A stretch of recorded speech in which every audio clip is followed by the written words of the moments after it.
오늘은 제가 그 인사를 3번을 한 이유가요. 여기 있고 여기도 있고 여기도 있고 해가지고 강의장이 꽉 차갖고 예, 3번 인사를 드렸습니다. 예. 사실 이거 투르크에 관한 연구는 제 원래 전공입니다. 주전공이고, 그리고 이 투르크로 인해서 제가 그 대학도 나오고 그리고 학위도 땄습니다. 그렇기 때문에 이 그 투르크사에 관해서만큼은 제가 제가 좀 자부를 하죠. 한 이거 가지고 20년을 거의 20년 연구했으니까, 고등학교 때부터 이렇게 쭉 이거만 파고들었으니까요. 가장 중요한 거는 뭐냐면 이 투르크하고 우리하고의 그 형제 관계. 터키하고 우리는 이제 그 수교 60년째 됐습니다. 60년째 돼서 행사도 참 많이 열렸어요. 제가 그 행사를 참여를 못했습니다.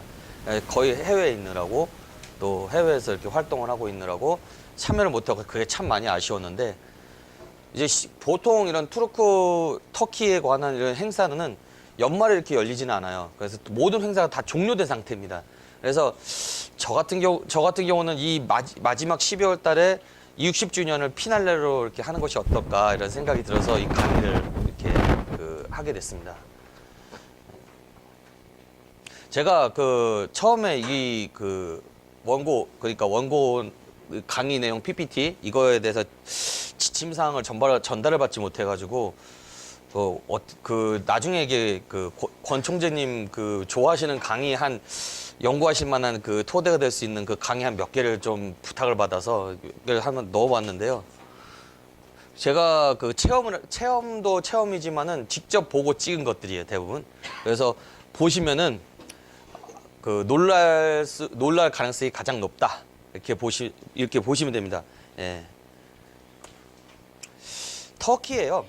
트라부존이라는 곳이 있습니다. 그러니까 흑해 연안에 있는 가장 큰 도시라 보면 됩니다. 터키에서. 트라부존하고 삼순이 제일 큰 도시인데, 예, 그 중에 하나인 트라부존을 제가 다녀왔는데, 이 놀이가 있더랍니다. 이게 터키의 민속놀이입니다. 중요 민속놀이이자 남녀노소 누구나 다 즐길 수 있는 놀이거든요. 주사위를 굴려서 그거에 맞으면은 그거에 맞아갖고 가장 높은 숫자가 나오면은 돈을 따는 그런 게임입니다. 이게 오스만 투르크 때는 판하고 이런 탁자가 아니었어요. 그러니까 이거에 판이 있었어요. 이렇게 사각 나무판이 있었는데, 거기에 이게 칩을 던지는 그런 게임이었어요. 그래서 칩을 던지라는 뜻의 타블라라는 이름이 붙여졌습니다. 칩이라는 것은 뭐냐면, 여기 방금 이렇게 보이시죠? 이거 주사위 같은 거 보이시는데, 그 주사위가 칩이라 보시면 됩니다.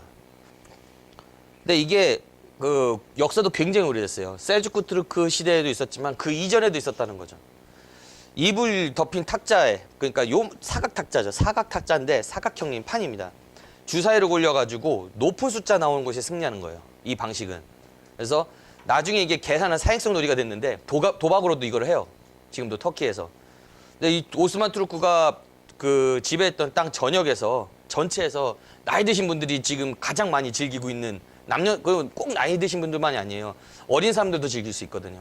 이 놀이로 이제 발전이 됐죠. 그래서 셀주크 투르크 이전부터 나무로 말을 만들어 세웠어요.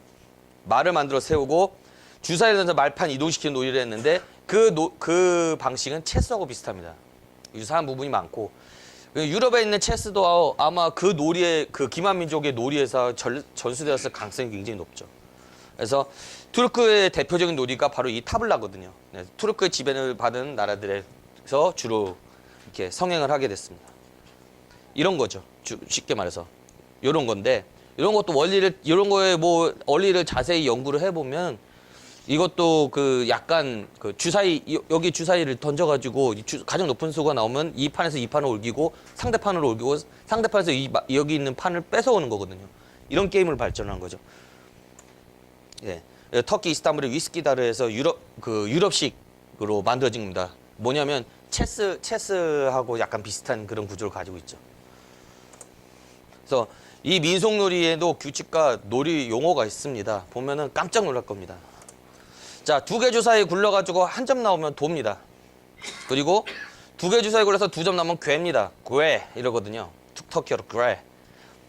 그리고 2개 주사위 굴러서 3점 나오면 골이라고 합니다. 골. 그리고 2개 주사위 또 굴러서 4점 나오면 유트. 그리고 2개 주사위 굴려서 5점 나오면은 뭐 이러고요. 6점 나오면 또 뭐입니다. 뭐하고 비슷합니까? 우리나라의 그 윷놀이에 나오는 독일 걸윷 뭐하고 완전 비슷하죠.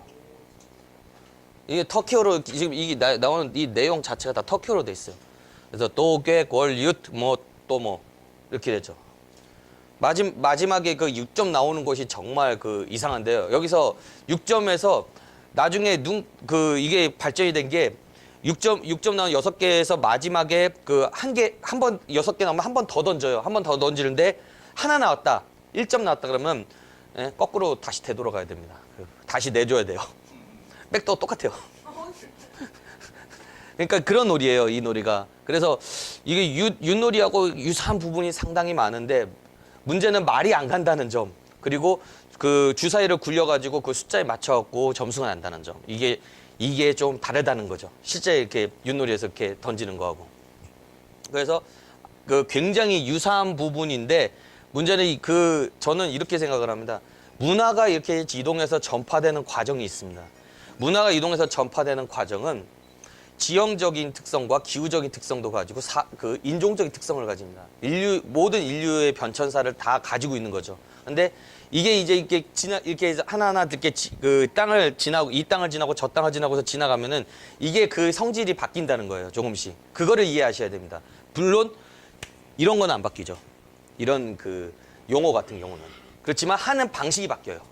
그러니까 그렇게 생각하시면 이해하시기 편하시겠습니다. 고리 가문이었죠. 과거에 그 돌고린들의 후예. 근데 돌고린들 후예 중에서 가장 중심되는 세력이 코리 가문인데 이 코리 가문이 그 고구려 유민들로 옛날 고구려 유민들 이 유민들로 구성이 됐습니다. 그래서 이들이 나중에 셀주크가의 주축 세력이 돼요. 그래서 그 얘기는 다음에 제가 하도록 하고 이들의 역사를 연구하는 방식이 있습니다. 이런 방식이에요. 보시면 이게 뭐냐면 나자르본죽이라고 해갖고 악마가 들어오지 못하게 이렇게 애군을 방지하는 예를 들어서 뭐 그런 역할을 한다고 하죠. 근데 이게 나무에 이렇게 걸어두면 뭐가 됩니까? 여러분들 그 선앙당이나 예를 들어서 신당소에 걸어놓는 것도 있죠. 그 비슷한 이거하고 나자르본죽하고 굉장히 비슷한 거예요. 그런 방식이. 그래서 이런 게 이제 터키도 남아 있다. 터키에는 또 터키나 이제 투르크인들의 그 가장 시조이자 가장 신화하고 밀접한 관계가 있는 것이 바로 뭐냐면 늑대예요. 늑대 신화. 그러니까는 낭생 신화라고도 얘기를 합니다. 이거를 두고. 그래서 낭생 신화가 그 투르크의 시조 신화로 이렇게 알려져 있다. 근데 왜 이게 낭생 신화고 왜 늑대냐? 그러니까 저도 그렇지만 이걸 얼마 전에 밝혀낸 내용인데 이게 참 뭐랄까 20년 동안 이렇게 연구를 하다가요. 왜 이럴까를 계속 이렇게 생각을 해보니까 한 가지 떠오르는 게 있더라고요. 우리나라에 호랑이 있지 않습니까? 곰과 호랑이 얘기 나오죠. 우리 신화에. 그러니까 호랑이는 어디에 삽니까, 주로? 산에 살고 또 시베리아 같은데 추운 데 살죠. 시베리아 같은데 눈 많이 내리고 시베리아 같은데 이렇게 추운 데 살고 아무르강 같은 좀 기후적 특성이 습지대가 많은 지역에 많이 살죠. 호랑이가 보편 보면 그렇지 않습니까? 벵골 호랑이도 벵골만 그 방글라데시 쪽에 그 습지대가 많은 지역에 살죠. 그러니까 공통점이 있는 거예요. 습지대가 많고 근데 눈도 내리고 그리고 척박하고 그리고 또 춥거나 덥거나 이게 왔다 갔다 하는 대륙성 기후가 잦고 그런 공통점이 있고 또 비가 많이 오고 또 어떤 지역은 비가 많이 오니까 습지가 생기죠. 그러니까는 그런 지역에는 호랑이가 많이 사는 거죠. 근데 비도 비도 오더라도 소리 없이 옵니다. 비도 소리 없이 오고 어느새 기후 변화가 너무 심하고 어느새 비가 온 듯 안 온 듯 하다가 땅이 촉촉하게 젖어 있으면 그게 비 온 거예요.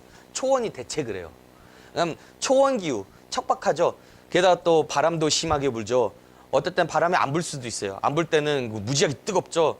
이런 기후는 대부분 초원에서 많이 발생을 하는데 그런 초원적인 특유의 기후에는 누가 많이 사냐면 늑대가 많이 삽니다. 그러면 우리하고 같이 이렇게 혈맹을 했던 민족들이 이렇게 서쪽으로 가면은 서쪽에는 대부분 다 노마드 지역이거든요.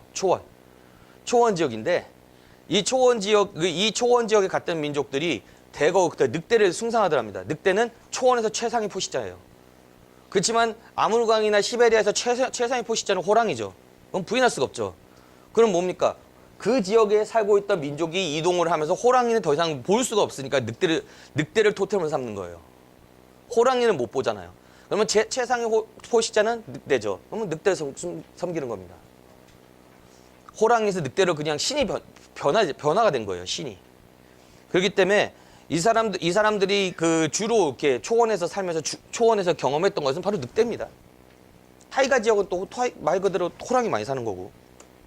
그래서 앞서 보셨던 것처럼 이런 투르크의 민속놀이들을 보면은 우리 민속놀이와 연관성도 찾을 수 있고, 또 기록이나 고고학적으로 찾을 수 없는 부분은 아까 말씀드렸던 이런 방금 전에 말씀드렸던 설화나 이런 선앙당 같은 거나 예를 들어서 그런 독일 권력 이런 거나 이런 민속적인 부분, 그리고 언어적인 부분, 아까 또 터키와 우리하고 약간 비슷한 거 발견을 많이 하셨죠? 예, 제가 써놓기도 많이 써놨고. 그러니까 그런 부분을 통해서 찾을 수 있습니다.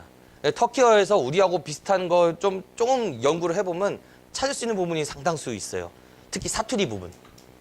그러니까 어느 쪽이냐? 북쪽 사투리, 그리고 전라도 사투리, 경상도 사투리 세 개가 나오는데, 경상도 사투리 쪽을 보면은 약간 비슷한 부분의 확률이 한 20% 정도 되려나? 그래요. 20%에서 18%에서 20% 정도? 정확하게 따지면. 근데 전라도 사투리 쪽은 조금 줄어들죠. 활용도가. 그리고 북쪽 사투리는 좀 더 많고. 그러니까는 우리 지금 현재 쓰고 있는 표준말보다는 사투리 부분을 이렇게 놓고 이렇게 비교 검토를 하면은, 터키어와 비교 검토를 하면은 참 놀랄만한 부분이 많다는 거예요.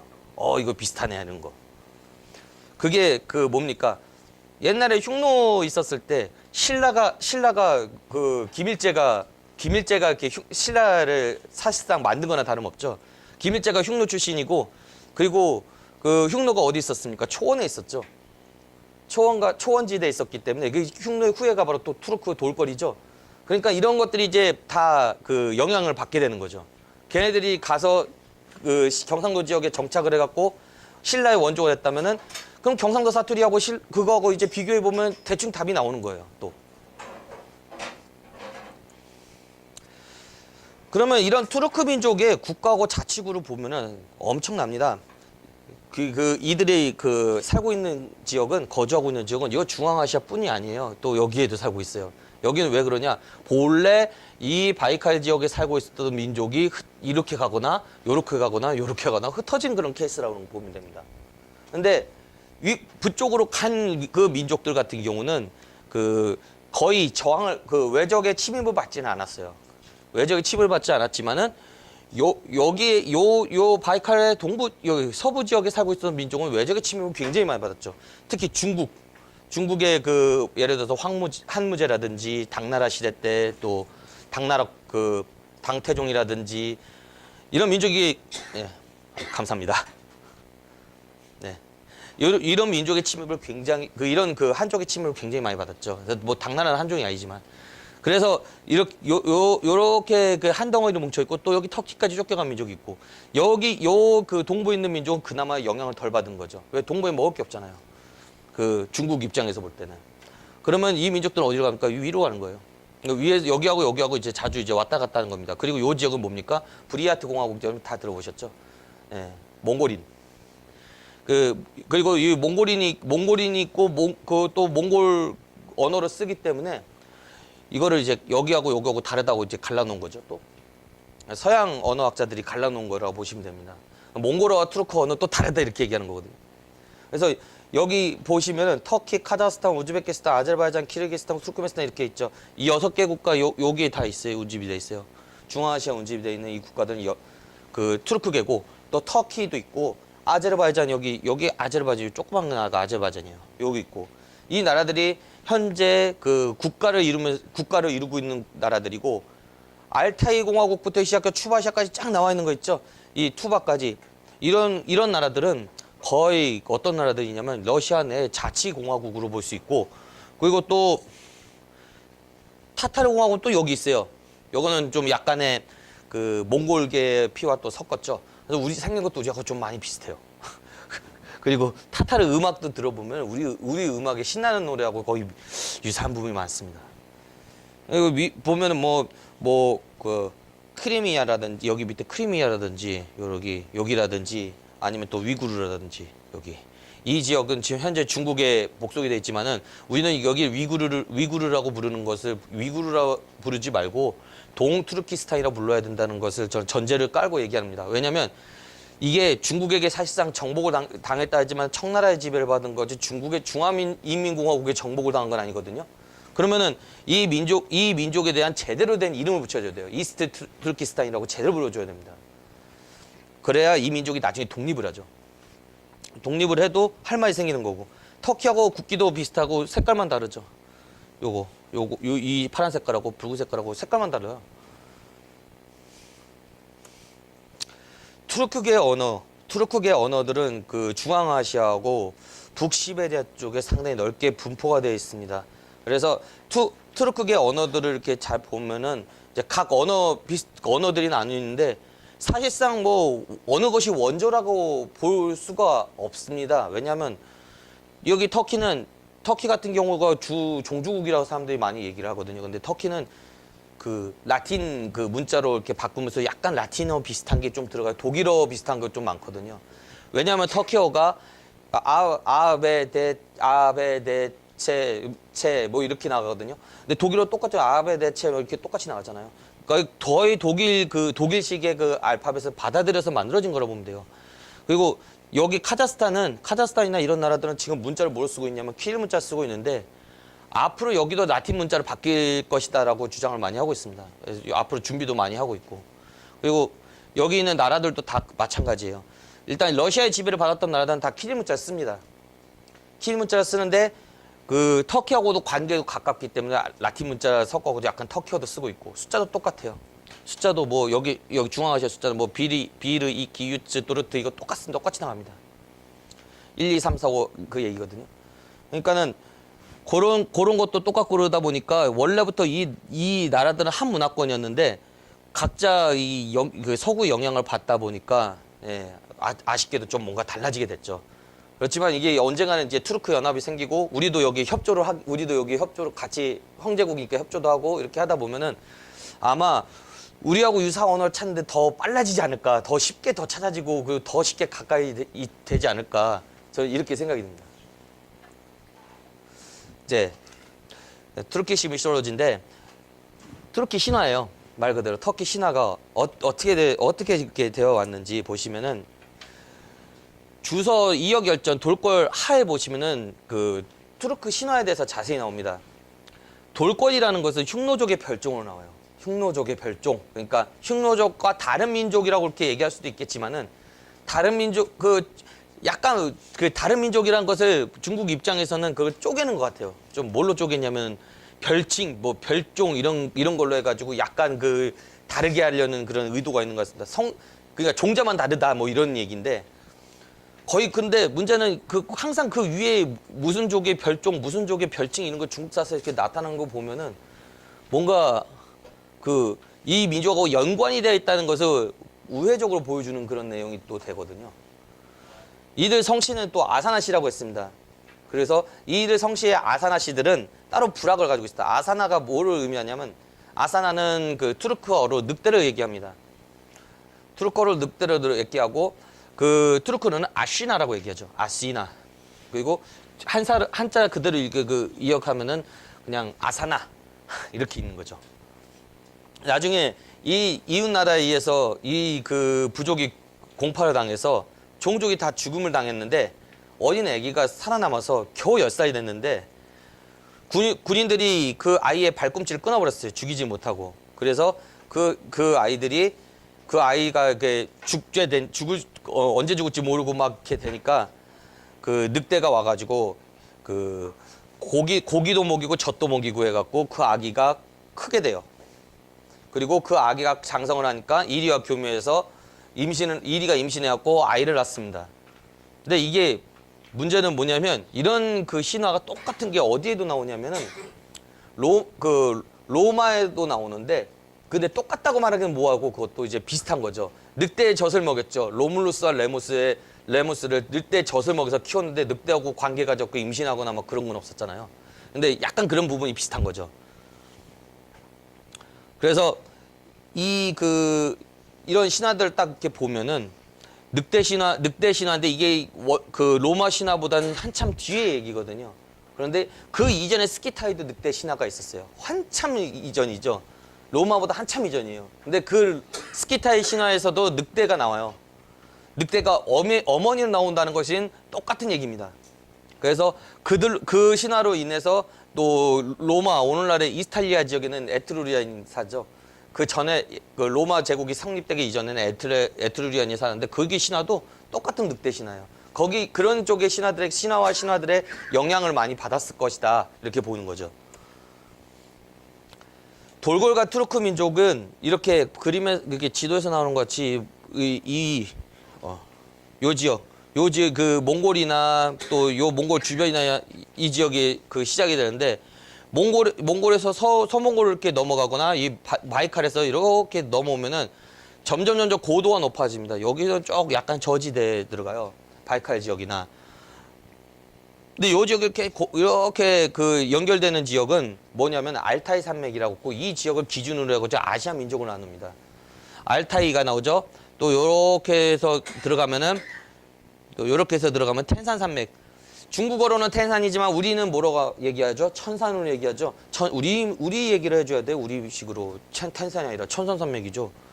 천산산맥 들어가고 그리고 또 그 천산산맥으로 해서 요렇게 빠져나간 지역은 파미르곤으로 바로 연결됩니다. 예. 그리고 요렇게 천산산맥이 있으면 요 천산산맥 틈으로 해서 요렇게 이란 쪽으로 아프가니스탄에서 내려오는 쪽은 힌두쿠시 산맥. 힌두쿠시 산맥이라고 그 지역을 얘기하는 거예요. 그래서 이 천산산맥이란 그 알타이 산맥이나 이런 부분은 그 아시아의 등뼈라고도 이렇게 표현을 합니다. 그 정도로 굉장히 중요한 위치를 가지고 있어요. 그래서 그 지역을 중심으로 해서 중앙아시아라고 얘기를 하는 겁니다. 그리고 요 지역에 그 알타이 지역에 보면은 그 투르크계뿐만 아니라 몽골계들도 이쪽에서도 상당히 가깝게 이렇게 갖고 있죠. 또 그 힌두쿠시 쪽에서는 아리안 그 인도 이란인 뭐 인도 유럽인들이 많이 나오고 또 여기 천산 지역에서는 뭐냐면 중앙아시아인 그러니까 사카, 스키타이, 색족 이런 민족들이 많이 나오죠. 그래서 흉노의 세력이 그 이전에 흉노의 세력은 그 기련산 지역에 언지산과 기련산이 있어요. 기련산 지역이 한 요 정도 되나? 요 정도 되거든요. 그러니까 중국 청해성에 보면은 기련산이 있습니다. 그 지역에서 발원을 해서 세력이 갑자기 커지면서 실크로드까지 장악하고 강대국이 돼요. 그래서 요 지역까지 다스리게 됩니다. 요 엄청난 대제국이죠. 예. 그러면서 이 흉노인들이 나중에 그 중국의 세력들에게도 있지만은 독특하게 우리 그 민족들의 특성은 뭐냐면 쉽게 분열돼서 깨진다는 게 있습니다. 고구려도 내분으로해서 망했고, 백제도 내분으로해서 망했고, 그리고 발해도 내분으로해서 망했어요. 그리고 돌골이나 흉노나 이런 민족들은 다 내분으로해서 깨졌거든요. 이게 왜 그러냐? 이게 북방민족만의 특성인 것 같습니다. 북방민족들은 관용과 포용으로 이렇게 감싸 안고 함께 가자는 이런 주의가 있거든요. 홍익주의라고, 우리는 홍익주의라고 얘기하지만 걔네들은 그런 그 민족주의가 있어요. 그게 바로 뭐냐면 투란주의라는 겁니다. 함께 가자. 예. 걔네들한테는 투란이고 우리한테는 홍익이에요. 왜냐? 명칭이 조금 달라요. 명칭은 다르지만은 개념은 같아요. 개념은 같습니다. 그래서 같이 그 한민족으로 함께 가자 그랬는데 문제는 이 안에서 워낙 소리들이 다양하게 나와요. 근데 이거를 제어할 수 있는 그 통치자가 나오고 칸이 나오면은 강대국이 되지만 이거를 제어하지 못하는 그 지도자가 나왔을 때는 쪼개지게 됩니다. 쉽게.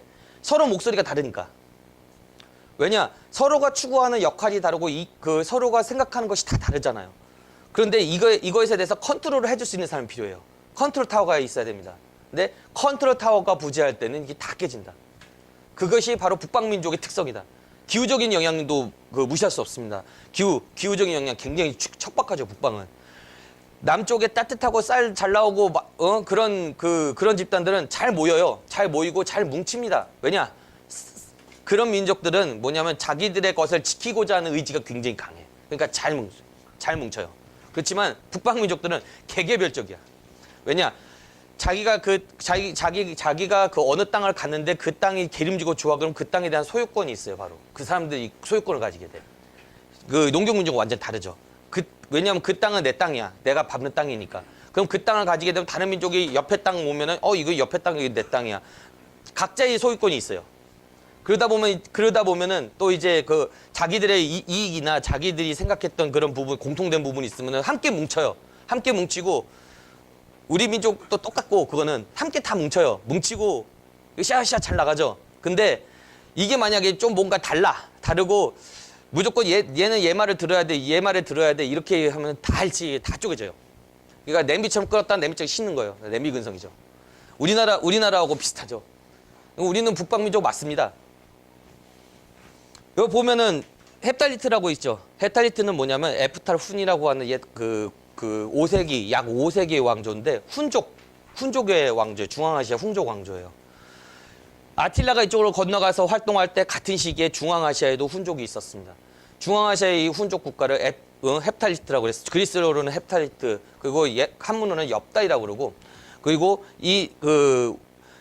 중앙아시아에서는 에프타이라고 그러고, 에프탈 훈이라고 그러고. 그래서 이 훈 제국이 굉장히 강대했죠. 페르시아도 눌러서 영토를 빼앗고, 그리고 여기 오랫동안 자리 잡았던 인도 북인도의 강대국들 쿠시안 왕조도 무너뜨리고, 그리고 요 본 지역에 있는 그 흉노인들 다 통합시켰어요. 서흉노인들을. 그래서 이략 강대국, 최대 강대국이 됩니다. 유연이 나타나기 전까지는 그렇다는 거죠. 여기 보시면 이 지역에 가지고 있었던 이 민족들이 그리고 이 나라를 유연이라 그럽니다. 보시면은 거기 자료집에 보시면은 유연이 어떤 민족인지 나와 있습니다. 자료집도 함께 참조해서 보시면 될 것 같아요. 근데 이 민족이 차지한 이 지역은 초원지대예요. 공교롭죠. 흉노도 같은 지역을 차지했고, 유연도 같은 지역 차지했고, 도골도 똑같아요. 도골도 같은 지역을 차지해요. 요 지역이 노른자인 거예요. 북방민족한테는. 흉노가 멸망한 다음에는 그 흉노 자녀 세력들은 여전히 번창을 합니다. 흉노가 좀 안 좋은 어감의 언어라는 걸 잘 아시죠? 원래 훈이라고 부르는 것이 적당합니다. 얘네들 훈누, 순누 이렇게 불렀기 때문에요. 그렇지만 흉노가 어떤 사람들은 순누가 갑자기 사라졌다 뭐 이렇게 표현하는 사람 굉장히 많습니다. 훈족이 갑자기 사라졌다 그러는데 어떤 민족이든 갑자기 사라지지는 않습니다. 그 민족이 갑자기 사라졌다고 얘기하는 건 그 역사를 쓴 나라나 그 역사를 쓴 사가가 피해의식을 입었을 때입니다. 어떤 피해의식이냐? 대표님, 김탁 대표님 혹시 그거 위한 휘치인가요? 예, 위한 휘치. 그렇죠. 상내야괴, 그 다음에, 예. 그렇죠. 존화양이. 예, 그렇죠. 그러니까 그런 방식이에요. 대부분 서술되는 게. 그런 사람들은 이 민족이 갑자기 뿅 하고 사라졌다는 거 그렇게 얘기를 합니다. 훈족이 뿅 하고 사라졌습니까? 절대 안 그래요. 흉노도 마찬가지예요. 이 흉노의 자녀 세력, 그러니까 서양에서 말하는 훈이라고 부르는 민족들, 아시아에서는 9세기에도 나와요. 훈이라고. 흉노라고 똑같이 나와요. 중국 사설도 흉노가 갑자기 사라진 줄 알죠? 중국 사설에서도 흉노의 별종이다 어쩌다 민족 합치면 14세기, 15세기도 갑니다. 갑자기 뿅 하고 사라진 거 아니에요. 이름만 바뀌고 다시 재탄생했을 뿐이에요. 훈족도 마찬가지입니다. 훈족도 갑자기 아틸라 죽고 나서 뿅 사라졌어 이거 아니에요. 훈족은 유럽을 장악을 했고 그 땅에 자기네들 북방 민족들의 개념 그대로 봉토로 자기들이 봉토로 나눠 가진 거예요. 나눠 가져서 거기서 영주가 되고 성주가 되고 그러면서 공우백잔함 같은 그런 자기도 신설을 하고 그거 훈족이 만든 겁니다. 그건 유럽이 만든 거 아니에요. 공우백잔함. 그 귀족 자기들은 그 어떤 거냐면은 예를 들어서 징기스칸 아십니까? 징기스칸의 아들들에게 어떻게 합니까? 땅을 분배를 하잖아. 사한국이라 해갖고. 그렇죠. 똑같은 것이에요. 이게 아틸라가 죽고 나서 그 땅을 나눠 갖는 버릇이 있어요. 유목민족들은. 그러면서 그 땅의 주인이 되고 나중에 이게 유럽의 유력 가문으로 성장을 하게 되는 거예요. 승화가 돼서. 그게 흔히나 이름이 왜 없어졌냐면은 그 현지인들하고 이렇게 그 혼혈을 하게 되면 어떻게 됩니까? 혼혈을 하게 되면 혈통이 섞이죠. 그러면 혈통이 만약에 그 계속 혼혈을 해가지고 혈통이 몇 대까지 가겠습니까? 3대, 4대, 5대 되면 다른 색깔이 전혀 다른 인종이 나오는 거예요. 그러니까는 거꾸로 위에 유럽인들은 대부분 한 70, 80%는 거꾸로 다 파보면 다 훈족하고 만나요. 그러니까 그렇게 해서 살살 없어진 거지. 갑자기 어느 상에 뿅 하고 하늘로 솟았거나 뭐 그런 게 아니라는 거죠. 잠깐만. 원래 그 흉노인들은요, 그 굉장히 그 상업적인 이득도 잘 취했습니다. 그 흉노하고 비슷하게 그 중앙아시아나 몽골 지역에 살면서 그 지역에서 이득을 취했던 민족들이 어떤 민족이냐면 소그드인들이 있죠. 소그드인. 이란계라고 얘기하고 페르시아계라고 얘기하는 소그드인입니다. 근데 그 페르시아인들, 이란인들하고 혼혈 많이 했어요. 결혼도 많이 하고. 결혼이라는 부분에서 굉장히 자유롭죠. 북방 민족들은. 그래서 혈통이 많이 섞였죠. 소그드인들을 이란인으로 보는 사람도 있지만은 투르크인으로 보는 사람들은 많아요. 그래서 이 흉노 멸망 이후에는 각기 이게 섞인 혈통 민족들이 생겨나고 그 중에 하나가 또 유연이라고 보시면 또 쉬울 겁니다. 그런 그 투르크인들은 유연의 수탈로 인해서 유연에 대한 원성이 많았고 유연이 이들 민족들을 티르크라고 그랬는데 이 티르크라는 말은 투구, 함자로 말하면 투구라고 하죠. 투구산에서 이 민족이 기원을 했기 때문에 투구라고 한 건데 투구는 뭡니까? 머리 쓰는 거죠. 이렇게 소처럼 이렇게 머리를 쓰는 건데 전쟁 나갖고 그 머리 보호하기 위해서 쓰는 거하고 비슷한 거예요. 그러니까 현대 군인으로 보면은 철모 있지 않습니까? 과거에 그 철모가 현재의 철모가 과거에는 투구였어요. 그러니까 비슷한 거죠. 그래서 그 사람들은 철을 다룰 줄 알았어요. 대장장이들이 굉장히 많아가지고 그거를 그 일을 주로 했던 사람들이요. 금맥도 잘 캐고. 그리고 또 그런 사람들 중국에서 뭐라 그러면 그 투구를 제작하는 사람들이라고 이렇게 머리를 보호하는 그 전쟁 때 이렇게 얘기를 하죠.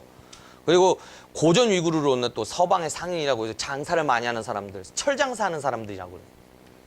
그래서 흉노의 남은 자녀색들이 투르크화 되어서 이렇게 나타난 것이 철장사하는 사람들이 그 흉노들, 훈족들을 다 흡수를 했기 때문입니다. 이런 유연족은 선비족의 계통이에요. 원래 이 민족 같은 경우는 위로 올라가면은 일찍이 모용 선비 시기 때부터 사라졌던 민족들이 있습니다. 그 선비족 중에서 단석계 옛날 후예들. 그리고 단석계 말고도 또 그 외에 기타 선비족들 두 민족이 더 있죠. 걸복씨 그다음에 뭐가 있습니까? 하나가 있는데 갑자기 생각이 안 나네요. 독불씨, 예, 독불씨, 걸복씨 이렇게 있죠. 이런 선비족들은 한 번에 뭉쳐요. 한 번에 뭉쳐서 어디로 가면 토요코노로도 가고 어떤 민족은 더 북쪽으로 갑니다. 이 계통의 민족들을 뭐라 그러면 유연족이라고 그랬어요. 여여 이렇게 부르기도 하죠. 그래서 북위하고 매번 전쟁을 벌입니다. 유연족이. 왜냐하면 같은 선비족인데 그 민족이 원래 중원의 땅을 가지고 있었는데 갑자기 북위가 강성해서 이들을 위로 밀어내니까 이 민족이 다시 탈환전에 나선 거예요. 진현계의 중국 민족사 강요를 보면은 탁발선비가 남하에서 정권을 세운 다음에 동호에서 나온 유연도 대막 남북의 강대적거에서 북위의 북방 강적으로 되었는데 여여라고 한다 이렇게 기록이 돼 있어요. 그리고 또 진서나 이렇게 진서를 비롯한 이제 수많은 25사, 당시 중국 25사에서는 뭐라고 표현하냐면 유유, 여여, 예예 이렇게 표현하기도 했습니다. 대부분 다 뭐라고 얘기하면 동호의 후예라고 얘기해요. 동호는 누굽니까? 동호 고조선이라고 흔히 얘기하잖아요. 그리고 흉노의 별종 다 이렇게 별종 흉노의 뭐야 다른 그 부족이다. 그리고 세외 자포 잡그 잡민 잡호족이다. 이런 것들이 이런 것들이 이렇게 생겨난다는 것은 뭐냐면 분명히 북방민족과 우리하고의 관계성을 증명하는 부분 중에 하나라고 이렇게 봅니다. 흉노의 변조 끝 계속 나오죠. 흉노가 어디서 나옵니까? 흉노도 고조선 바로 밑에서 이렇게 고조선 바로 밑에서 그 제후 노릇했던 그런 민족 아닙니까? 동호 뭐로 나와요? 동호도 갈라져서 뭘로 나갑니까? 오한과 선비로 나가죠. 이 선비족의 후예가 또 뭡니까? 유연이죠. 여기 보세요, 유연이죠. 다 같아요. 가장 그 주목해야 될 부분이 있습니다. 뭐냐? 이게 그 유연의 가한들에 대한 그 계보도입니다. 가한 계보, 역대 가한 계보도인데 뭘 주면요? 욱구려를 보세요. 욱구려 씨예요. 욱구리, 고구려 후예, 욱구리. 뭐냐? 고구려 후예가 될 수도 있겠지만은 뭐 고구려하고 연관성이 있으니까 이런 이름 붙여놨겠죠. 욱구리. 한문은 다르죠. 물론 한자는 고구려나 뭐 이런 거하고 다르지만은 구려하고 다르지만은 왜 하필이면 구려라고 붙였을까? 그것도 욱이라는 말을 붙여서 생각해봐야 될 그 내용 중 아닙니까? 그래서 이 성씨에 주목을 해야 된다는 거고 이를 두고 이제 독일의 역사학자인 베겐 라인하르트가 이렇게 얘기를 합니다. 에프탈 훈이라고 부릅니다. 에프탈 훈과 함께 위족을 이루지 못한 흉노가 다른 흉노가 각 계층을 이루면서 그들의 집단을 형성해 나갔다. 그리고 100년 정도 제대로 된 통치자를 만나지 못해서 유연의 세력에 들어가게 되었다. 그래서 베겐 라인하르트는 이때 선비계통의 유연의 세력하에 들어간 그 이 민족을 투르크 돌골이라고 얘기했습니다. 그래서 각 그 돌골과 관련된 이런 그 그림들이나 이런 그 암각화를 딱 보면은 당시 이건 투구산 근처와 투구산 좀 넘어서 있는 암각화예요. 이게 그 신강 위구르도 마찬가지고 그 밑에 지역이고 이런 암각화들이 많이 나와요. 이게 그 돌골의 그 또 하나의 그 흔적이라고 볼 수 있거든요. 자, 고고학적인 부분의 근거를 본다 그러면 몽골에 남아있는 흉노 무덤의 변화를 보시면 알 수 있습니다. 자, 왼쪽에 있는 건 그 자바이칼, 그러니까 바이칼 동쪽에 있는 남부 차람고 분군이에요. 여기 차람고 분군이고, 그리고 몽골 서쪽에 탑라크 할키고 쿠르간인데 요건데 뭐가 다릅니까? 뭐가 같고 뭐가 다를 것 같습니까? 이 모양을만 봐도. 요거는 이제 이건 급경사를 이루면서 이렇게 들어가는 입구도 나오지만 요거는 뭔가 완만하죠? 들어가는 입구. 게다가 또 여기 안쪽에는 이제 목관이 설치돼 있고 여기에 주로 매장이 되는 거에 반해서 이거는 좀 약간 완만한 경사에 이렇게 들어가죠. 완만한 경사에 들어가면서 얼마 되지 않은, 여기는 상당히 깊은데 여기는 얼마 되지 않아요. 얼마 되지 않은 아는 쪽에다 매장을 하죠. 매장 방식에서 그게 변화가 되는 게 여기는 요만큼 했다가 또 여기를 주변을 또 적석으로 채워요. 그리고 여기는 이제 나무 과구를 씌웁니다. 그리고 나서 흙으로 덮죠. 여기는 애초부터 여기 이 주변만 나무 과구를 씌워요. 그리고 적석을 주변에 배치해요. 여기는 위에다 쌓진 않습니다. 그리고 흙을 씌우고 여기다가 또 돌을 얹고 또 흙을 씌워요. 이중흙을 씌우거든요. 좀 뭔가 달라지죠. 이거는 뭐냐면 흉노 무덤인데 이게 언제적이냐면은 그러니까 그 전환 무제 시기. 이거는 거의 전환 무제식이라고 보면 되고, 그리고 요거는 이제 전환 무제보다 한참 위죠. 예, 거의 그 삼국 시대로 말하면 위나라 시대라든지 뭐 위진 시기하고 비슷한 때, 그때 무덤이고. 그러니까는 시대적으로 보고 지역적으로 볼 때 이렇게 엄청나게 큰 고분에서 좀 간소화되는 그런 부분을 볼 수 있겠죠. 그리고 또 보시면 이게 몽골의 아르한가이라고 하는 지역이 있는데 서몽골에 투구산입니다. 이게 진짜 투구같이 생겼죠. 소 덮어놓은 것 같이. 그리고 또 여기 뭐 여기는 이제 적석총은 카자흐스탄 그 베릴에 있는 베릴 고분, 베릴 적석총이라고 보면 되고, 이건 신라의 황남대총입니다. 뭐 어떻게 보면은 뭐가 다른지 알겠죠? 이거는 적석총이에요, 그냥. 간소화됐다는 거죠, 무덤이. 더.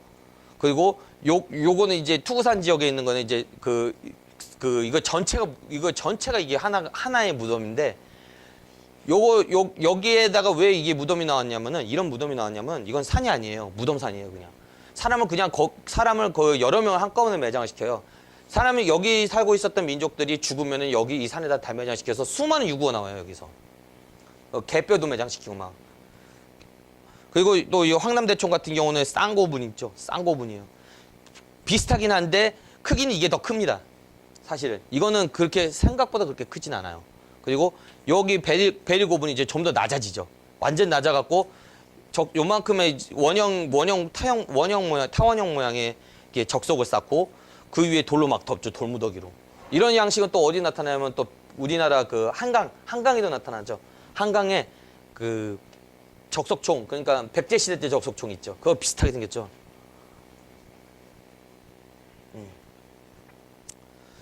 아까 전에 설명했던 것처럼 이 베릴고분 형태는 아까 전에 그 타원형의 적석이에요. 그리고 널찍한 형태 흙으로 다져진 것이 또 이게 위에 널찍하죠. 이렇게 투구산은 이게 나온 것처럼 보시다시피 위 넓적하잖아요, 여기가. 예. 이런 흙으로 다져졌고, 대체로 이런 것들은 뭐 황남대총하고 비슷한 형태로 아까 말씀드린 거고, 그리고 타원형과 적석총 형태의 고분을 다 이렇게 변화를 했고, 그러니까 이런 것들을 보면은 그 흉노의 자녀 세력 때 투르크화된 것이 어느 정도 타당성 있게 보인다 그러는데, 자녀 세력들이 투르크화되면서 무덤 또한 간소해졌다는 거예요. 그래서 흉노의 고분의 쿠르간에는 대형 신라 황남고분처럼 대형 정석 목갑부이 나오지 않습니다. 자, 이거는 이제 터키 쪽에서의 지도를 나타낸 건데, 이거를 보시면 괴크투르키라고 나오죠. 괴크투르키는 터키어로 돌고를 말하는 겁니다. 자기 조상 나라를 말하는 거예요. 그리고 임페라트루키는 뭐냐면은 제국이라는 얘기인데, 터키 제국이라고 해서 이거 돌고 제국이라서 이거 그대로 다 이렇게 보시면 안 돼요. 뭘 봐야 되냐면 투란으로 봐야 된다는 겁니다. 터키에서는 이렇게 써놓고 이 모든 민족을 투란 민족이라고 얘기를 해요. 여기 들어가 있는 민족. 우리는 같은 형제라는 거예요. 이 민족 안에 있는 거는. 그러면은 잘 보시면은 아시다시피 바이칼로도 가고, 이게 어디로 가면 연해주 거쳐서 여기도 사할린까지도 가죠. 사할린에 있는 민족들은 대부분 누가 나옵니까? 아이누 애들도 많이 사할린 건너갔어요. 아이누 애들도 많이 나와요, 여기는. 아이누도 우리하고 관계 있는 투르크 민족이다. 투란 민족이라는 거예요. 그래서 돌골 자체가 뭐냐면 투르크 음역을 따가지고 한자화돼서 나오는 겁니다. 한자화가 돼갖고. 자, 돌고를 보겠습니다. 괴크투르크 칸느라고 그러는데, 불가리어로는 또 곡튀르키라고 그러고, 이 괴크투르크 의미는 텍니고도의 명을 받은 민족이에요. 그러니까 텍니고도는 뭡니까? 텍니고도 선우라고 그랬어요. 흉노의 그 선우를. 텍니고도 선우는 뭐냐면 탱그리의 명을 받은 명을 받은 통치자 칸이라는 얘기예요. 근데 이게 텍니고도라는 건 탱그리예요. 말 그대로. 그래서 천성민족의 개념을 갖고 있어요. 그래서 돌궐이 다른 투르크 민족을 병합해서 또 투르크 민족을 이루고, 그 민족들 최대 세력이 되었을 때 스스로를 뭐라 그럽니까? 하늘, 그리고 천상. 우리는 하늘의 자손, 천성 민족, 이렇게 표현을 많이 하죠. 그래서 이런 천성의 개념은 중앙아시아를 다스리는 데서 완전 필수 불가결한, 반드시 필요한 그런 표현 요소를 볼 수 있겠습니다. 이러한 기록은 또 해초 왕호 척축국전 기록에도 나타납니다. 자, 여기 보시면은 호국들이라 말하는 것은 우리가 턱산 및 호라고 불리는 호족, 오랑캐 호자 있지 않습니까? 그 호를 말하는 거예요. 호의 나라들, 북쪽으로 가면은, 북쪽으로는 북해가 어디입니까? 바이카로예요. 서쪽으로는 서해는 어디입니까? 카스피해입니다. 중앙아시아 카스피해. 땅은 동쪽으로 중국에 이르고, 맞죠? 정확하죠? 이 부분 돌골족이 사는 강역이다. 어디를 말합니까? 카자흐스탄 쪽하고 서몽골 지역을 말하는 거예요. 그래서 이들 돌골족들은 불법을 알지 못하니 절이나 중도 없다. 맞죠? 불교가 전해진 적이 없고 이 민족들은 자신의 천손이라고 그러는데 거기서 부처 나타나면 어떻게 됩니까? 이 부처가 나쁜 놈이죠. 성곽을 거처하는 일도 없죠. 그리고 고기를 먹거리로 삼고 이 해초가 그 북방민족 그 유목민족을 묘사를 굉장히 잘 해놓은 거예요. 천막은 몸에 지니고 내고 물과 풀을 따라다니고 수염과 머리 깎고 여자는 머리를 기르고 여자들 머리 기르면서 묶고 이런 것도 있지만은 머리를 풀고 다니는 여자들이 굉장히 많았어요. 머리를 풀고 다니는 그 헤어스타일이 있죠. 그 헤어스타일 남방민족은 그런 거에서 전혀 발견되지 않습니다. 북방민족에서 주로 발견되는 거예요. 여자들 긴 머리의 헤어스타일 아주 긴 머리의 헤어스타일 그 생머리 얼마나 좋아요 보기가. 네. 유럽 사람들도 그런 스타일 굉장히 좋아하는데 그러니까 그런 것이 뭐냐면 북방민족 여자들이 옛날부터 이어온 풍습이었다. 북방의 영향을 많이 받았다. 남방 사람들은 그런 그림이 거의 없죠. 머리 풀어 헤치는 경우 거의 묶잖아요. 쪽두리처럼 이렇게 쪽처럼. 그리고 그 밑에 보면 또 언어는 다른 나라와 같지 않다. 다른 나라 뭐냐? 투르크 외 그 나라들하고는 전혀 다르죠. 중국하고도 다른데. 이 나라 사람들은 죽이는 것을 좋아하고 선악을 알지 못한다. 이 사람들은 죽이는 걸 좋아한다는 것은 약간 폄하입니다. 왜냐면 문명국의 입장에서 이렇게 왔었을 때 북방 민족을 보면은 사람 죽이고 약탈하는 거 좋아하는 그런 야만족으로 보거든요. 그런 개념을 보거든요. 그러니까는 해초 같은 승려, 신라 같은 풍부한 나라, 잘 사는 나라에 사는 승려로 봤을 때는 이 사람들 오랑캐인 거죠. 왕호 축적국전에서 아까 말씀드렸죠. 또 여기 제가 말씀드린 게 뭐냐면 북해를 제가 바이칼로 잘못 설명했어요. 예니세이 강으로 설명했는데 북해 같은 경우에 왜 예니세이 강으로 하냐면 예니세이 강을 직접 가보면은 그 바다처럼 넓어요. 엄청나게 넓고 이렇게 굉장히 길어요. 북극해로 빠져나가거든요. 그리고 뭐냐면 지류는 또 바이칼이에요. 며칠 전에 또 그 국회의사당에서 제가 강의를 했었을 때 레나강하고 두 개를 같이 설명을 했죠. 예, 그 강입니다. 그리고 사국사에서는 예니세이 강이 강폭이 넓다고 말이 제 말이 바로 그거였거든요. 북쪽의 바다처럼 이렇게 엄청 넓었다고 강폭이. 네, 요런 거요. 이런 거죠. 이렇게 내려오죠. 또 여기서 발원하는 것, 이렇게 발원하는 것도 레나강이라고 해갖고 따로 이렇게 상류가 있습니다. 샤하남에는 뭐냐면은 페르시아 사서예요. 페르시아 사서인데 투르크 계열 민족이 옛날 그 돌고 제1제국 시작됐을 때 바이카로 근처를 위주해서 두고 바이카로를 큰 대양으로 보았다라고 기록까지 직접 해놨어요. 샤하남에. 그러니까 투르크인들뿐만 아니라 이게 페르시아인들도 그렇게 알고 있었다는 거죠. 그런데 보통 저는 북해로 뭐로 보냐면은 당시 왕호 천축국전에 나오는 이 기록에 예니세이강 상류라는 것이 뭐냐면 왕호 천축국전을 썼던 해초가 이 지역을 지나가지는 않았잖아요. 한 번도 지나간 적이 없습니다. 저는 그래서 이 나오는 왕호 천축국전에 나오는 이 기록을 저는 뭐로 보냐면은 이 예니세이강 상류를 말한다는 것이 보통 이 지역을 말하는 거고 서쪽에서는 이쪽 넘어가면 카스피에 나오는 그쪽을 말하는 거다. 그리고 두 번째, 이거 남자들은 머리와 수염을 깎고 여자는 머리를 기른다. 대대로 이렇게 머리를 길렀고 닦기도 했어요. 이렇게 쪽은 하지 않고 따가지고 밑으로 내렸죠. 우리나라 그 댕기머리 하는 것처럼. 그리고 당시에 이제 머리와 수염을 깎았다. 8세기 기록인 걸 보면은 그런 것으로 착안할 수 있습니다. 또 이런 거죠. 그러니까 따가지고 이렇게 내려오는 거 이거 보이시죠? 이거 이렇게 이게 뭐냐면 그 우즈베키스탄의 사마르칸트에 가면은 아프라시압 궁전이 있는데 아프라시압 궁전 벽화에 이게 나와 있어요. 요거는 또 워낙 유명하고. 자, 선비족이 문화를 가진 돌고래입니다. 선비족들도요. 이게 선비족 그 벽화거든요. 선비족들도 얘처럼 이렇게 머리 이렇게 해서 길러갖고 이렇게 따 내렸고 또 어디야? 요거 활을 쏘는 요 애들 요거 있죠? 요거 머리 이렇게 해서 흩날리잖아요, 뒤로. 요거 하고 또 요거 밑으로 해서 이렇게 해서 길게 늘어뜨리고. 아프리시아 그 궁전 벽화에 가면은 요렇게 생긴 애들이 아까 전처럼 또 이렇게 있죠. 여럿이서 앉아 있는 거 보이시죠?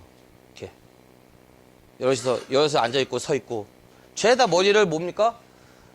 남자들 같은 경우 머리를 이렇게 해서 정리를 한 거죠. 사실상 보면은 이거 보세요. 이렇게 그죠?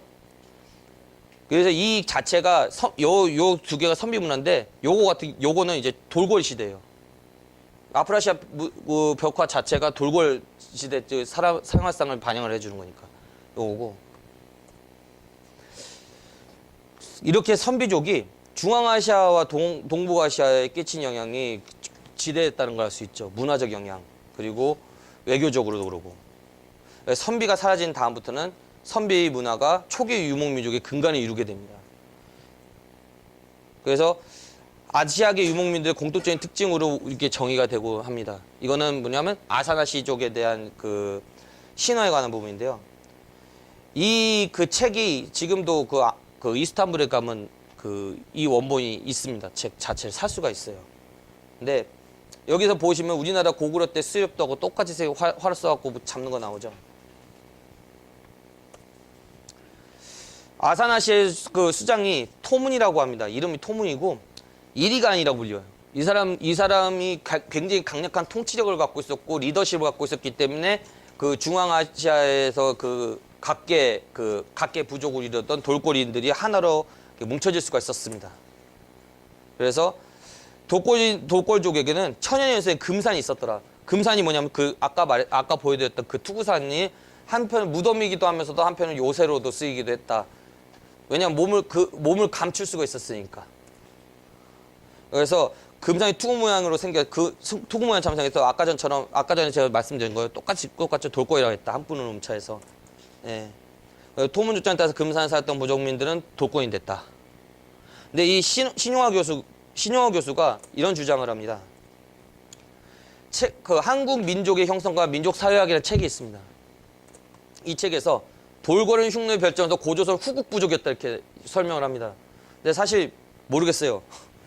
고조선 후국 부족이었는지까지는 잘 모르겠습니다. 왜냐하면은 그때는 돌고래라는 이름이 안 나오니까요. 수서는 돌고래 선조가 평양의 아사나시라고 해서 고조선이 돌고래 왕조였음을 명백히 기록해놨다 이렇게 얘기하는데 글쎄요. 이거는 왜 제가 글쎄라고 하냐면은 평양의 아사나시가 과연 정말 있었을까? 이 얘기가 어느 지역 평양을 말하는 거냐? 그쵸? 이게 논란의 차이가 있겠죠. 평양이 몇 군데가 있는데 이게 평안도 평양인지 아니면 산서성의 평양인지 아니면 뭐 우리가 화북성에 말하는 그 조양시의 평양인지 요양인지 알 수가 없잖아요. 그리고 신용화 교수는 고조선이 멸망한 다음에 6세기 아사나시가 알타이 산맥으로 이동해서 돌궐 대제국 건설했다 이렇게 얘기를 하는데 어느 정도 신빙성이 있을지는 잘 모르겠습니다. 그런데 이 교수님이 우리 역사학계는 한참 대선배님이시잖아요. 저 뭐라고 말을 못하겠어요. 도골 제국의 그 왕족 아사나시와 최고 귀족 아사달시라고 이렇게 얘기하는데 글쎄요. 이것도 연구를 좀 더 해봐야 되지 않을까 생각이 됩니다. 왜냐하면 이게 언어적인 부분이에요. 제가 언어 전공자도 아니고 뭐라고 말은 못하겠습니다.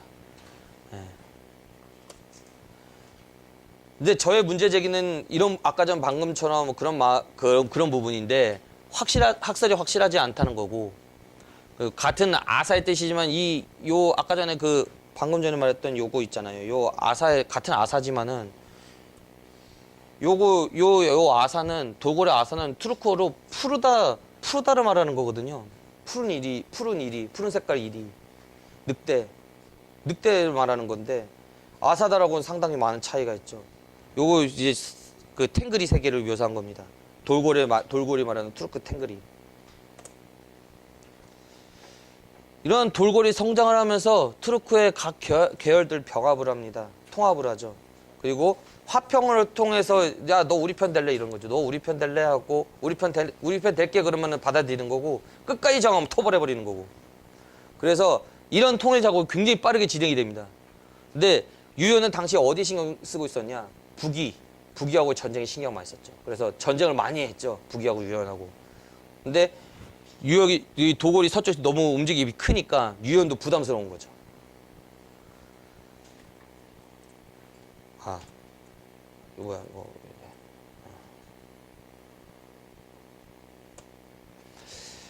이 이리간이 있었던 그 돌골 제국의 유라시아 세계가 이렇게 나타납니다. 괴투르크에서 투르키로 나타나죠. 그리고 나머지 국가들은 또 이제 개별의 국가들이고 요 지역 자체가 당시 돌골의 그 주무대였고, 당시에는 또 서위 동위와 북위가 이제 그 분열이 돼서 동위와 서위로 이게 그 나뉘어진 상태였는데, 그 중 서위가 바로 요 지역이 있었기 때문에 바로 유연하고 자주 부딪힐 수 있는 그런 그 지역이거든요. 그래서 대립이 심화된 상태였고, 유연의 입장에서는 여기가 옛날 자기들이 그 조상들이 살았던 지역에 여기는 꼭 정복을 해야 했던 거고, 유연이 아니라 서위 입장에서는 이런 유연을 견제할 수 있는 세력이 필요했던 겁니다. 그러면 그 필요 충분 조건이 맞아떨어지는 것이 이제 돌골이죠. 멀리 돌골까지 갖고 돌골하고 동맹해서 둘이 같이 때리자, 유연을. 그렇게 얘기 나오고, 이런 상황에서 서위는 돌골하고 동맹을 하면서 동맹 조건으로 비단 무역을 교육을 감행을 하게 되죠. 그리고 자기들 황실 공주였던 장락공주를 그 이리간에게 보내서 혼인을 시켰는데, 이거는 뭐냐면 겉으로는 동맹이지만은 사실상 굴종 관계로 볼 수 있다. 왜냐하면 그거는 이 이후에 돌골하고 서위 동위 이 두 나라가 나중에 북제하고 북주로 변하는데, 이 나라들이 돌골에게 굴종을 했거든요, 사실은. 그러면서 이렇게 자연적으로 유연이 고립이 됩니다. 돌고래하고 서위하고 이렇게 동맹을 맺으니까. 이거는 이제 그 돌고래 이리간, 이게 첫 간이죠. 이리간하고 중국 서위사신하고 만나는 그 미니어처가 내몽골 후어하우토 박물관에 있습니다. 내가 직접 갖고 와서 찍은 거예요. 이리간이 552년에 유연의 사신을 보내서 그 유연의 왕에 따라고 결혼을 요구하는데, 문제는 뭐냐면 이거는 구실이죠. 왜냐하면 이게 원래는 유연이 상국이거든요. 돌골보다 상국인데, 이게 이제 돌골보다 상국인 그 상국이 유연의 왕에게 감히 돌골을 족잡다니까 딸 주세요 그러면은 받아들이겠습니까? 안 받아들이지. 전쟁을 유도하기 위한 거죠. 그래서 안하계가 군을 일으켜서 토번에 샀으니까 패배를 하고, 그리고 유연의 이 승세를 타서 돌골이 유연의 수도 쳐들어가서 안하계를 죽이고 유연을 완전히 정복하면서 유연이 멸망을 합니다. 그래서 이리간은 이렇게 통일 돌골 대제국을 만들게 되죠. 근데 이거는 약간의 뭐냐면 뽕이 좀 심한 것 같아요, 지도가. 네. 아무리 터키인들이 만든 지도라 할지라도 이건 좀 뻥이 심한 것이, 이건 분명히 고구려가 코레가 이렇게 있었는데 백제하고 신라는 표기도 아예 안 해놨어요. 그리고 나서 자기들은 여기를 먹었다고 그렇게 얘기했는데, 사실은 글쎄요, 여기를 먹었다는 근거가 없습니다. 뽕이에요, 뽕. 그 이리간의 아들이었던 디자블루스가 그 서역의 모든 국가들을 장악을 하고 실크로드까지 점령을 합니다. 그래서 동서로 가는 중개무역지를 다 취하게 돼요. 디자블루스가 누구냐면은 이란과 러시아에서 부르는 이름이에요, 원래는. 그래서 터키에서는 이스테미가한, 그리고 중국에서는 서면이라고 이렇게 부릅니다. 돌고의 실크로드 장악을 하니까 경제력이 엄청 크게 신장이 돼요. 그리고 투르크의 각 계열들이 서방에 걸쳐 살게 되니까 이 민족과 저 민족이 만나서 결혼을 하게 되고, 그렇게 되면서 황색 인종과 백색 인종이 이때부터 본격적으로 섞여요. 이때부터 본격적으로 섞이고, 이 섞인 인종 중에서 우성혈통 나타나는 인종이 있다면 그 인종이 백인으로 나타나는 경우가 많은데, 그런 인종들이 또 이렇게 건너와서 한반도 쪽에 건너서 정착을 하는 경우가 종종 있었습니다. 뭐냐? 서울대 최몽룡 교수가 뭐라고 얘기를 했냐면, 신라의 서봉총인가 그쪽을 이제 발굴을 하면서 백인 유골이 나왔다. 어머니가 백인이고 어머니가 아니라 여자가 백인이고 남자가 그 황인 이런 그 유골이 나왔다고 발표를 하고 크게 학계에서 크게 아주 문제가 됐던 경우가 있는데 그러한 것들을 보면은 아마 백인종들 한반도에 들어온 거는 그 투르크의 그 섞여 있는 우성 혈통 중에서 백인으로 나타난 혈통이 들어온 거 아닐까 이게 보여집니다. 몽고전사라는 책이 있는데요. 이 책이 어떤 책이냐면은 라시드 압딘이라고 이란국 당시에 그 이슬람 사서가 있습니다. 근데 이 사람이 그 책을 그 5권을 집필을 하는데 처음에는 그거예요. 집사라고 해가지고 책 3권을 만들어요. 처음에 집사를 해서 책 3권을 만들고 이 첫 번째 책이 뭐냐면 집사에서 첫 번째가 부족지라고 해요. 부족지라고 해서 몽골 부족 한참 이전 시대 얘기를 많이 이 역사를 기술한 거를 말하는 거고 징기스칸기라고 해갖고 있습니다. 징기스칸의 일대기.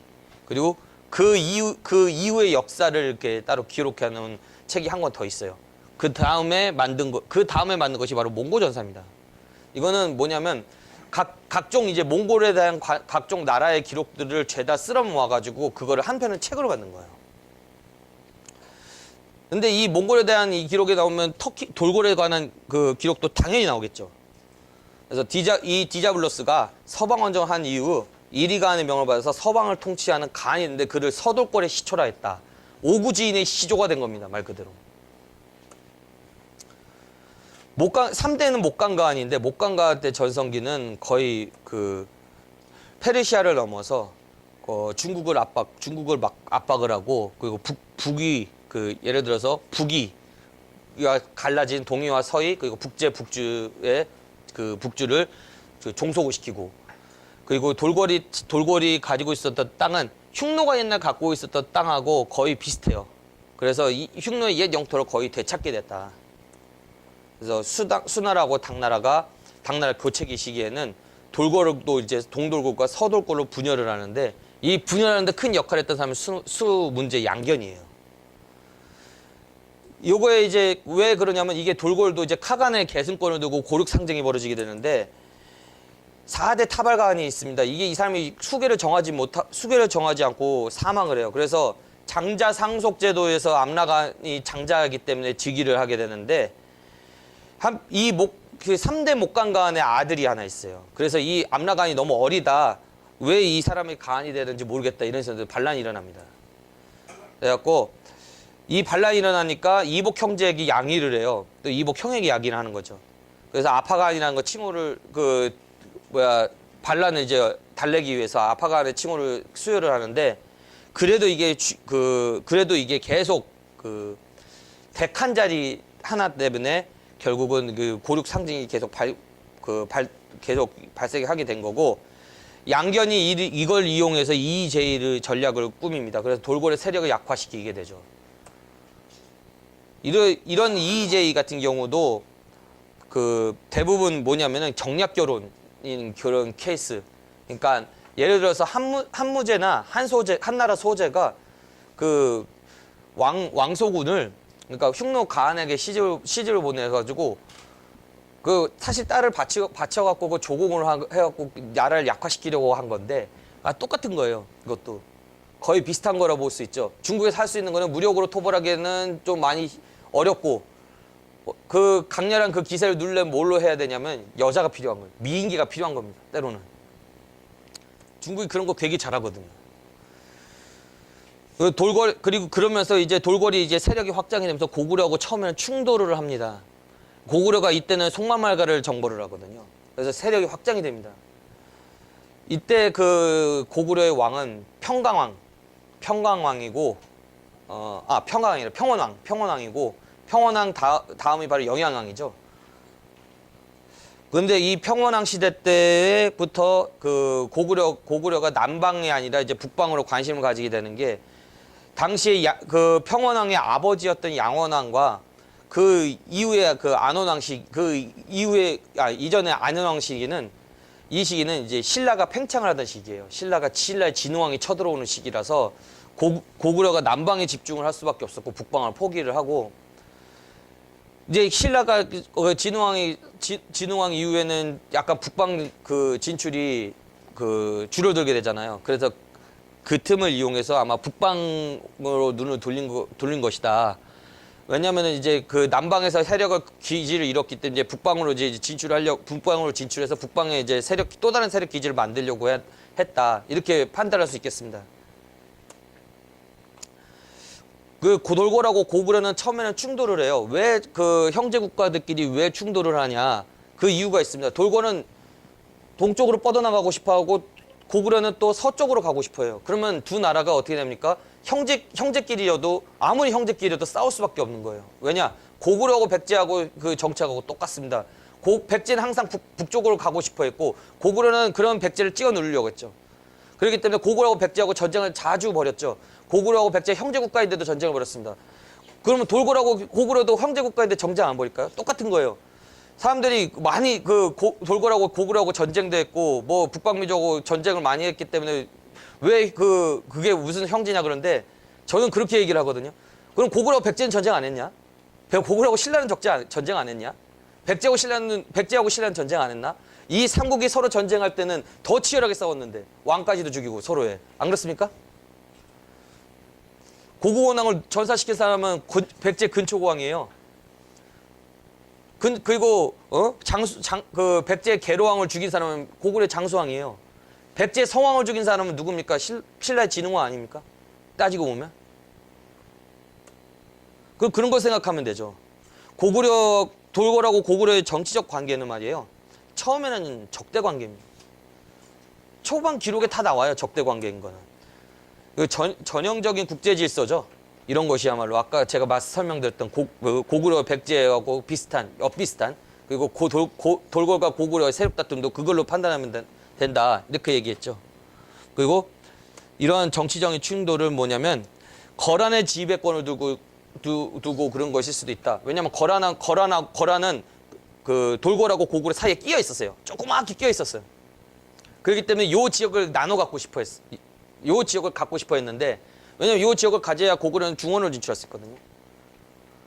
설암온유나라고 그 요화 지류 있지 않습니까?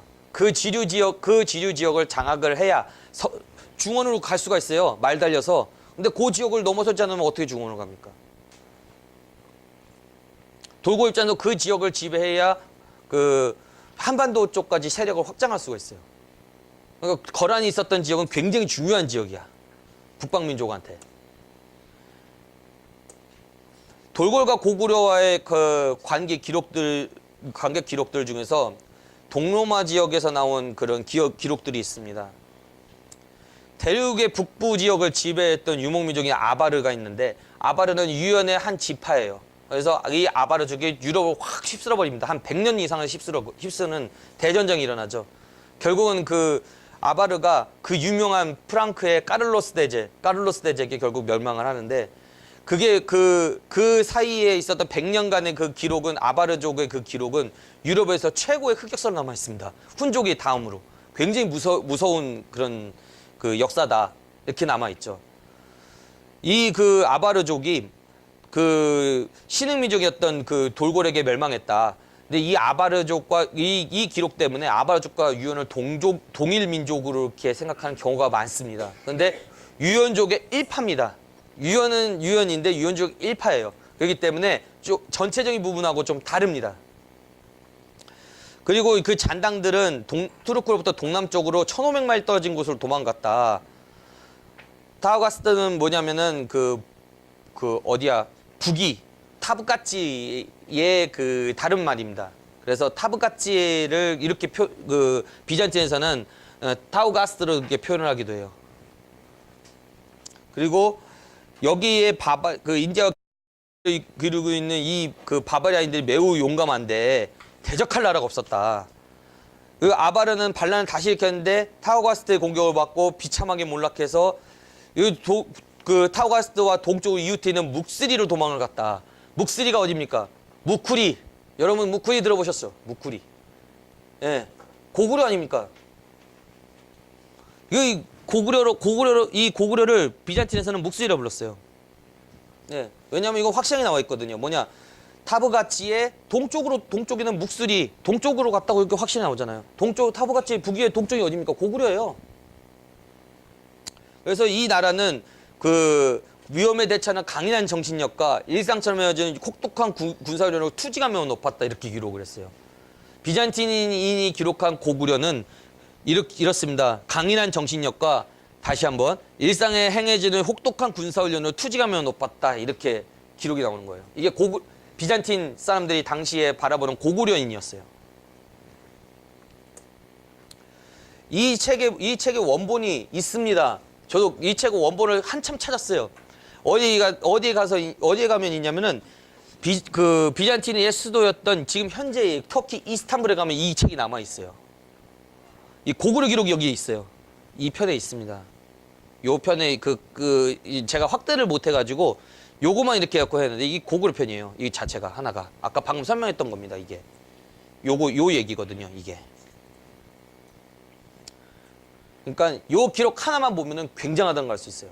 이걸 해석을 하면 이 자체가 약간의 약간의 그 라틴 영문판 비슷하게 해갖고 의역해갖고 나와 있는데 이거는 그 자세히 보면 이건 영문판은 아니고요. 당시 비잔틴 사람들이 쓰던 문자라고 볼 수 있겠죠.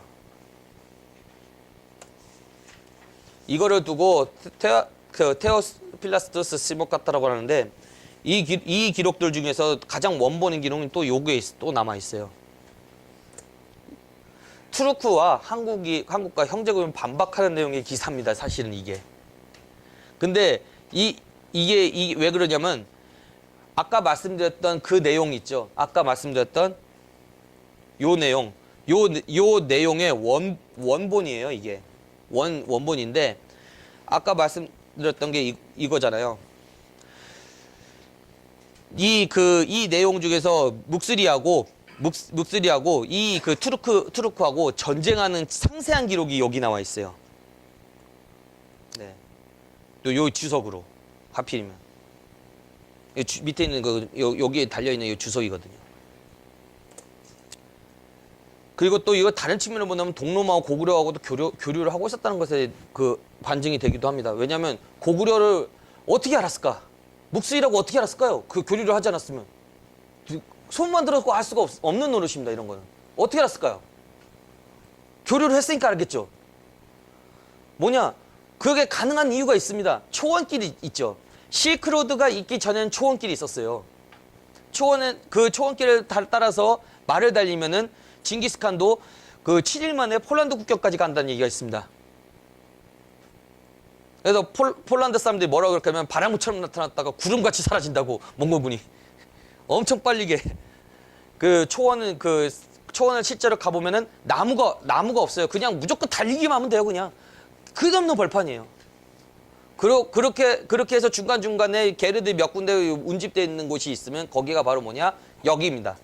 그리고 그 말을 바꿔주고 이렇게 해서 밥도 먹고 잠을 잘 수 있는 카라반사라이 같은 역할을 하는 곳이 참이에요. 역참이 있었기 때문에 말을 갈아타고 이렇게 끊임없이 달리면 7일 안에 유럽을 갈 수 있다는 거죠. 막히는 게 없죠. 고속조차보다 더 빨랐을 겁니다. 어쩌고 보면. 이 아바라는 유연, 트르케는 돌궐, 아까 말씀대로 타오가스트는 북이, 묵스리는 고구려. 아까 말씀드린 똑같죠. 그리고 유연이 돌궐에게 패망을 하면서 유연의 남은족들이 동양 서유로 도주하였다가 고구려 들어간 것으로 이렇게 해석을 하면은 아까 그 내용을 해석하면 될 것 같습니다. 그래서 고구려하고 수나라하고 전쟁을 벌이죠. 살수대첩도입니다. 이게 잘 아시는 거죠. 그 사이에 고구려하고 수나라하고 전쟁을 벌일 때 돌궐은 그 사이에 세력을 회복을 하죠. 원래 다 그런 겁니다. 왜냐? 돌궐은 거기 상관이 없거든. 그 둘 전쟁 벌이는 것에. 네, 10분 정도 휴식을 하고 다시 진행을 하도록 하겠습니다. 2시간이나 한꺼번에 이렇게 진행하기에는 다 힘이 들어요, 원래.